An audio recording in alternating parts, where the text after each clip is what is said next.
और अब कुछ खबरें तिजारती दुनिया से। आलमी मार्केट में खाम तेल की कीमतों में कमी के बाद पाकिस्तान में भी पेट्रोलियम मसनूआत की कीमतों में कमी कर दी गई। ओगरा सराय के मुताबिक फी लीटर पेट्रोल की कीमत में 1 रुपए कमी के साथ 256 रुपए 13 पैसे, जबकि हाई स्पीड डीजल की कीमत फी लीटर 4 रुपए सस्ता होने और 263 रुपए 95 पैसे हो गया। इसके अलावा मिट्टी के तेल की कीमत में 3 रुपए 20 पैसे फी लीटर कमी करने से 171 रुपए 65 पैसे और लाइट डीजल की फी लीटर कीमत में 5 रुपए 25 पैसे कमी से 155 रुपए 81 पैसे हो गई है। वजारत खजाना की जानिब से नई कीमतों का मुतल्लिक अलामिया जारी कर दिया गया।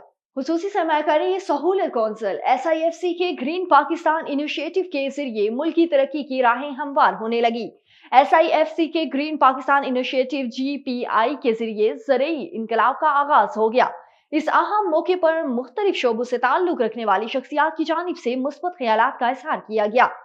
सदर किसान इत्तेहाद खालिद महमूद खोकर ने कहा है कि GPI की इकदाम की बदौलत जदीद मशीनरी से काश्तकारी रिवायती तरीकों की निस्बत 80% कमी की बचत मुमकिन है।